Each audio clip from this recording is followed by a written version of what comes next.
Good morning, students. This is the class of physics of standard 9. Already हम लोग इस chapter का एक क्लास देख चुके हैं जिसमें मोशन और उससे रिलेटेड कुछ टर्म्स का डिस्क्रिप्शन दिया गया था। आज हम लोग उसी मोशन से रिलेटेड कुछ और टर्म्स पर डिस्कशन करेंगे। यहाँ पे लास्ट में हम लोगों ने डिस्टेंस ट्रैवल एंड डिस्प्लेसमेंट पे एक कंपैरेटिव डिस्कशन किया था। आज हम लोग speed and velocity and acceleration and retardation पे डिस्कस करेंगे। Let us start with the speed and velocity. Speed बहुत कॉमन टर्म है और स्पीड, वेलोसिटी, एक्सेलरेशन, रिटार्डेशन, ये सब कुछ ऐसे टर्म्स हैं जो किसी बॉडी के मोशन को डिस्क्राइब करते हैं। So this terms are said to be the terms related to describing motion. Speed के लिए हम लोग इस पॉइंट ऑफ व्यू से देखते हैं कि कोई भी बॉडी किसी यूनिट टाइम में क्या डिस्टेंस ट्रैवल कर रहा है, that is calculated by a term speed. Speed को डिफाइन किया जा सकता है the distance travel in unit time. किसी यूनिट टाइम में ट्रैवल किया गया डिस्टेंस उस बॉडी के स्पीड को शो करता है। स्पीड को कैलकुलेट करने के लिए फॉर्मूला है distance travel by time taken and speed, जिसको स्केलर क्वांटिटी में लिया गया है। इसका एसआई यूनिट, अगर एसआई यूनिट ऑफ स्पीड की बात करें तो SI unit of speed is distance travelled bye time taken. Distance travel का यूनिट है मीटर एंड टाइम टेकन के लिए जो एसआई यूनिट है वो सेकेंड। तो दैट मींस कि स्पीड का एसआई यूनिट है मीटर पर सेकेंड। और जब कभी भी बॉडी जो भी डिस्टेंस ट्रैवल करता है वो किलोमीटर में हो सकते हैं, मीटर में हो सकते हैं, टाइम आवर में हो सकते हैं, मिनट में हो सकते हैं, सेकंड में हो सकते हैं। बट एक स्टैंडर्ड यूनिट के पॉइंट ऑफ व्यू से स्पीड का ऐसा यूनिट मीटर पर सेकंड है, जो जिस किसी भी यूनिट में हो उसको कन्वर्ट किया जा सकता है इस यूनिट में बाय यूजिंग द फॉर्मूला। यहाँ पे अगर किसी भी बॉडी के लिए डिस्टेंस ट्रैवल्ड पता हो, कितने टाइम में उसने अपना डेस्टिनेशन कंप्लीट किया है वो पता है, तो इस फॉर्मूला का यूज करके उसके स्पीड को कैलकुलेट किया जा सकता है। स्पीड से ही मिलता जुलता एक टर्म वेलोसिटी है, but velocity is not quite similar to speed. Velocity is something different from speed. ऐसा लगता है डेफिनेशन के पॉइंट ऑफ व्यू से या कैलकुलेशन के पॉइंट ऑफ व्यू से कि velocity is as similar to the speed, but this is not true. Velocity और स्पीड में मेजर डिफरेंस है कि speed is the scalar quantity whereas velocity is the vector quantity. यहाँ पे इस बात को नोट में मेंशन भी किया गया है, speed is the scalar quantity and velocity is the vector quantity। Already हम लोग स्केलर एंड वेक्टर क्वांटिटी पे डिस्कस किया था लास्ट क्लास में कि जिस क्वांटिटी में सिर्फ मैग्नीट्यूड होते हैं वो स्केलर क्वांटिटी है, एंड जिसमें भी मैग्नीट्यूड के साथ साथ डायरेक्शन की जरूरत होती है उससे क्वांटिटी को कंप्लीटली एक्सप्रेस करने के लिए, that quantity is said to be vector quantity. तो स्पीड एंड वेलोसिटी में भी यही फर्क है। किसी बॉडी के स्पीड को एक्सप्रेस करने के लिए सिर्फ मैग्नीट्यूड की जरूरत होती है and direction isn't matter for speed. But velocity के डेफिनेशन को अगर हम लोग देखें तो the distance travelled in unit time, यहां तक तो स्पीड के सिमिलर है। स्पीड के केस में भी कहा गया था distance travel in unit time velocity के केस में भी the distance travel in unit time, ये डेफिनेशन यहां तक स्पीड के डेफिनेशन से मैच कर रहा है, बट इसमें एक एक्सटेंशन दिया गया है इन ए स्पेसिफिक डायरेक्शन। ये डायरेक्शन स्पीड में मेंशन नहीं है। इसका मतलब ये हुआ कि velocity can be expressed by using magnitude as well as direction. That means for showing the velocity of a body, direction is necessary. यानी वेलोसिटी के लिए मैग्नीट्यूड के साथ साथ डायरेक्शन की भी जरूरत होती है। इस पॉइंट ऑफ व्यू से वेलोसिटी को कैलकुलेट किया जा सकता है। Velocity is equal to displacement by time taken. यहाँ पे डिस्टेंस ट्रेवल की बजाय डिस्प्लेसमेंट लिखा गया है, और क्यों लिखा गया है ये ऑलरेडी हम लोग लास्ट क्लास में देख चुके हैं कि डिस्टेंस ट्रैवल और डिस्प्लेसमेंट में क्या फर्क है। बॉडी के मोशन को दोनों डिस्क्राइब करते हैं, पर डिस्प्लेसमेंट के केस में डायरेक्शन मेंशन करना होता है, और वेलोसिटी के लिए भी डायरेक्शन की जरूरत है। So velocity can be calculated by using a formula displacement by time taken. यहाँ पे स्पीड एंड वेलोसिटी से रिलेटेड और कुछ टर्म्स हैं, uniform and non uniform speed. Last day हम लोगों ने uniform and non uniform motion को भी देखा था। वो मोशन या किसी भी बॉडी का मोशन यूनिफॉर्म या नॉन यूनिफॉर्म है, it depends on the speed of that body. That means कि बॉडी अगर कांस्टेंट स्पीड से मूव कर रहा है तो उनका वो मोशन यूनिफॉर्म मोशन कहा जाता है। And if the speed of body is not constant, that is variable, then its motion is said to be non uniform motion. यहां भी उसी पॉइंट ऑफ व्यू से uniform and non uniform speed को define कर सकते हैं। कोई body अगर इक्वल टाइम इंटरवल में इक्वल डिस्टेंस ट्रैवल करता, repeated, if a body travels equal distances in equal time interval, then its speed is said to be uniform speed.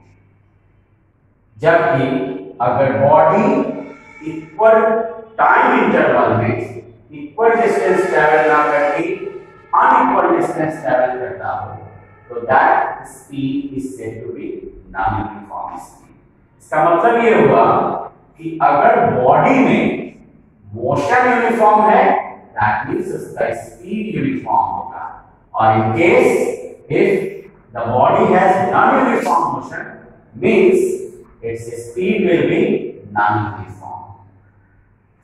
तो इस पॉइंट ऑफ व्यू से हम लोग uniform and non uniform speed को define कर सकते हैं। Next one is average speed. ये एवरेज स्पीड जनरली क्या होता है? जैसे हम लोग के किसी भी बॉडी का जो डिस्टेंस ट्रैवल है वो हमारे पास उसका रिलेटेड डाटा है, टाइम टेकन क्या है वो डाटा है। उस पॉइंट ऑफ व्यू से हम लोग उसका स्पीड जो कैलकुलेट करते हैं, रियली वो स्पीड एवरेज स्पीड होता है। जस्ट फॉर एग्जांपल, हम लोग जनरली मुजफ्फरपुर में रहते हैं। मुजफ्फरपुर से दिल्ली का distance 1000 kilometre bye railway route. अगर हम लोग मुजफ्फरपुर से दिल्ली का डेस्टिनेशन 1000 किलोमीटर कंसीडर करें और कोई ट्रेन इस डिस्टेंस को कंप्लीट कर ले रहा है 10 आवर्स में, जस्ट सपोज कि उसने ये डेस्टिनेशन 10 आवर्स में कंप्लीट कर लिया है, तो यहाँ पे हमारे पास डिस्टेंस ट्रैवल है 1000 किलोमीटर, और जो टाइम टेकन हुआ इस डेस्टिनेशन को कंप्लीट करने के लिए वो है 10 आवर्स। तो इस कंडीशन में हम लोग स्पीड अगर कैलकुलेट करते हैं तो वो होगा 1000 kilometre bye 10 hours, that means 100 kilometre per hour. ये डाटा शो करता है कि ट्रेन 1 आवर में 100 किलोमीटर का डिस्टेंस ट्रैवल कर रहा है। अब ये देखने की बात है कि क्या वो ट्रेन हर घंटे 100 किलोमीटर का डिस्टेंस ट्रैवल किया होगा? क्या इस कांस्टेंट स्पीड से वो ट्रेन अपने डेस्टिनेशन को कंप्लीट किया होगा? तो नहीं, ट्रेन का स्पीड कभी हाई कभी स्लो होता है। कहीं जो स्टेशन वगैरह होते हैं वहां पर ट्रेन रुकता भी है कुछ टाइम के लिए। इसका मतलब ये हुआ कि वो ट्रेन पर घंटे 100 किलोमीटर का डिस्टेंस ट्रैवल नहीं करता है। कभी वो 1 आवर में 100 किलोमीटर से कम डिस्टेंस की ट्रैवल किया होगा और कभी वो 100 किलोमीटर से ज्यादा डिस्टेंस ट्रैवल किया। यानी ओवरऑल 10 आवर्स में क्या डिस्टेंस कैलकुलेट हुआ है उसको हमने इस पूरे 10 आवर्स के ड्यूरेशन में डिस्टेंस को कैलकुलेट करके ये स्पीड निकाला है। स्पीड यहाँ पे हर घंटे बॉडी के डिस्टेंस ट्रैवल को शो करता है, बट ये यहाँ पे स्पीड नहीं है बल्कि 10 आवर्स में जो टोटल डिस्टेंस ट्रैवल हुआ उसके बाद हम लोग जो ये कैलकुलेट करके निकाल रहे हैं that is actually average speed. यानी एवरेज स्पीड का मतलब है कि एक सर्टेन ड्यूरेशन में जो टोटल डिस्टेंस ट्रैवल है उसको एट ए टाइम कैलकुलेट करके जब डिस्टेंस ट्रैवल को टाइम से डिवाइड करते हैं then we get the speed, that speed is the average speed। यानी एवरेज स्पीड के लिए कहा जा सकता है total distance travel, total distance travel by total time taken, जो कि हमने यहां पे ये एवरेज स्पीड के केस में ये फॉर्मूला कैलकुलेट कर रहे हैं। स्पीड के केस में हमने कभी भी टोटल टर्म का यूज नहीं किया है। तो एवरेज स्पीड और स्पीड में यही फर्क है। Next one is average velocity. ये एवरेज वेलोसिटी क्या है? कोई भी बॉडी जो जब स्टार्ट लेता है मूव करना तो उस समय उसकी वेलोसिटी इनिशियल वेलोसिटी कही जाती है। इनफैक्ट एवरेज वेलोसिटी को हम लोग कैलकुलेट करते हैं u plus v/2 where u is equal to initial velocity and v is equal to final velocity। जब कोई बॉडी एक स्पीड के साथ स्टार्ट लेता है उस समय उसकी वेलोसिटी इनिशियल वेलोसिटी कही जाती है, और जिस समय बॉडी और ब्रेक लगाए जाते हैं वो स्टॉप के मोड में होता है उस समय जो उसका वेलोसिटी कैलकुलेट किया जाता है that is called final velocity. तो initial velocity and final velocity का एवरेज वेलोसिटी कहलाता है। यानी एवरेज वेलोसिटी को ये डिफाइन कर सकते हैं कि actually it is the average of initial velocity and final velocity of a moving body is called average velocity. तो ये था हमारा डिस्कशन स्पीड एंड वेलोसिटी से। नेक्स्ट हम लोग एक्सेलरेशन एंड रिटार्डेशन पे डिस्कस करेंगे। This is a term also describing the motion. ये एक नया टर्म है क्लास 9 के लिए जो हमारा नेक्स्ट टॉपिक होगा अभी डिस्कशन करने का। Next term is the acceleration. Acceleration is a newly term introduced in class 9। इसके पहले हम लोगों ने इस क्लास में एक्सेलरेशन या एक्सेलरेशन से रिलेटेड किसी तरह का एक्सप्लेनेशन नहीं किया होगा। So this topic is new for this class. Acceleration भी एक टर्म है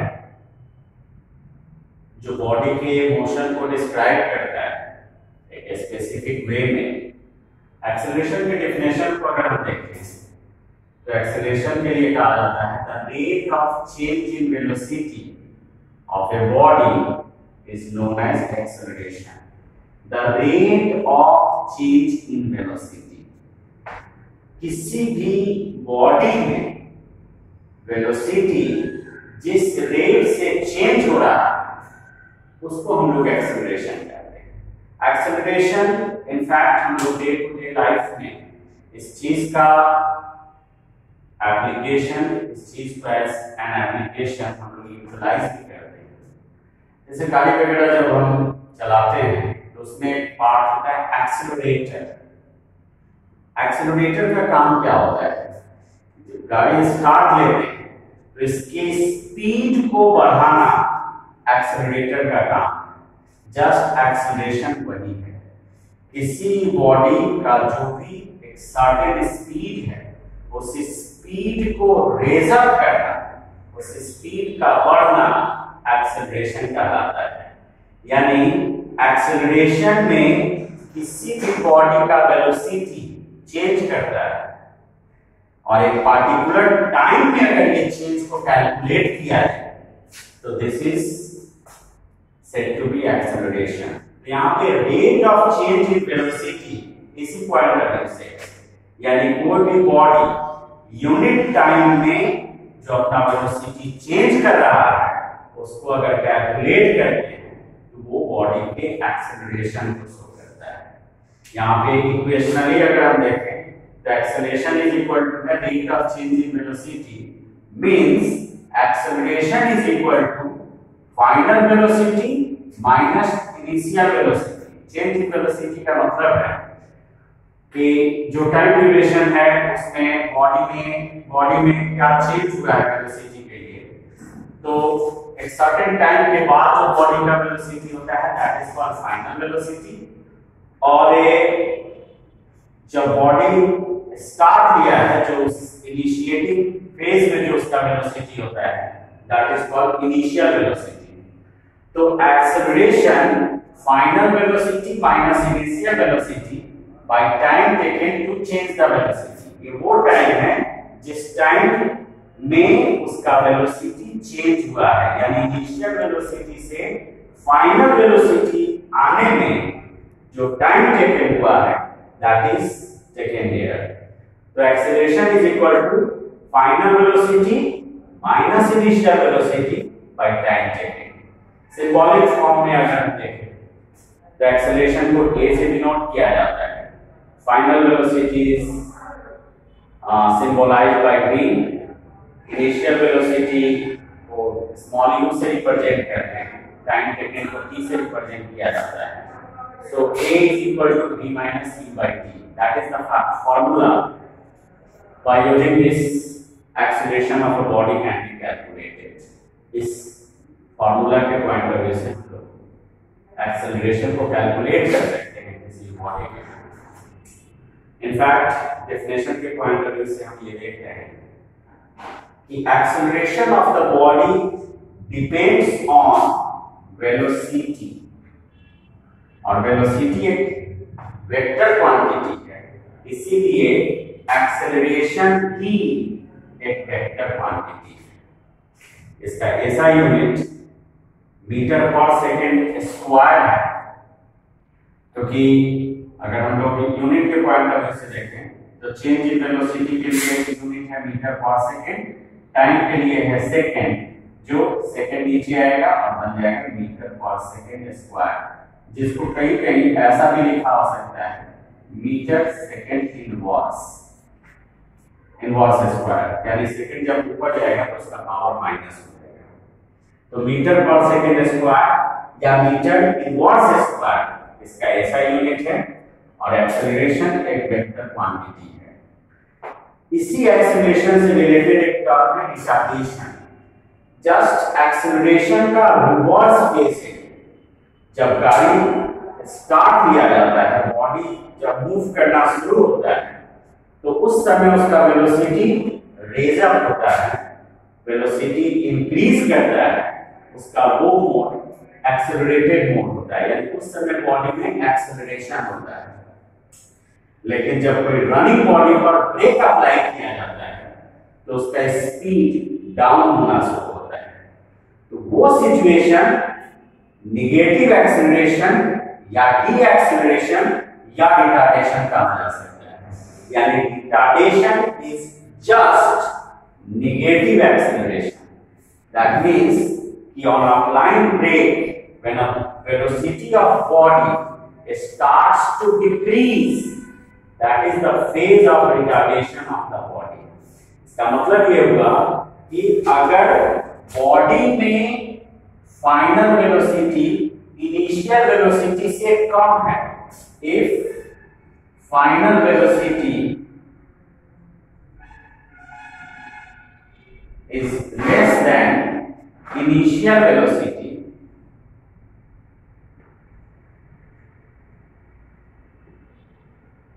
then body is said to be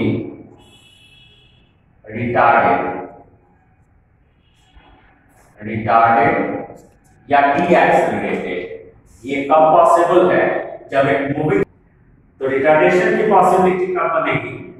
जब कोई बॉडी एक सर्टेन स्पीड से मूव कर रहा है और उस पर ब्रेक अप्लाई किए जाते हैं, तो उस समय जो स्पीड मेंटेन किए हुए वो उसका इनिशियल वेलोसिटी है, और ब्रेक अप्लाई करने के बाद एक सर्टेन टाइम में जो वेलोसिटी रिड्यूस किया वो उसका फाइनल वेलोसिटी होगा। और इस चेंज के होने में जो टाइम टेकन लिया गया उसको यूज करते हुए रिटार्डेशन निकाला जा सकता है। यानी अगर हम कभी भी एक्सेलरेशन को कैलकुलेट कर रहे हैं और उसका वैल्यू निगेटिव आ रहा है, this shows that the body is retarded. यानी निगेटिव एक्सेलरेशन मींस रिटार्डेशन। तो ये है एक्सेलरेशन एंड रिटार्डेशन। इनसे रिलेटेड दो क्वेश्चन दिया जा रहा है, तो दो क्वेश्चन, एक स्पीड से रिलेटेड है और एक एक्सेलरेशन के कैलकुलेशन के लिए है। यहाँ पे दो क्वेश्चन ऑलरेडी मेंशन किया गया है एज ए होमवर्क, आप इसको कैलकुलेट कर सकते हैं। फर्स्ट क्वेश्चन है, a body moves from a point A to B with a speed of 20 km per hour and returns back with a speed of 30 km per hour, then calculates its average speed। मतलब एक body एक point है A, वहां से B तक जाने में वो स्पीड मेंटेन करता है 20 km per hour का, और रिटर्न होता है 30 km per hour से, तो उसके एवरेज स्पीड को कैलकुलेट करना है। And second question is related to acceleration. एक ट्रेन है जो स्टार्ट हुआ है अपने स्टेशन से और 20 सेकेंड के बाद उसका वेलोसिटी 100 किलोमीटर पर आवर है, तो उस ट्रेन का एक्सेलरेशन क्या होगा, इसको कैलकुलेट करना है। आज के क्लास में हम लोग का यही टॉपिक था। That's all. Thank you.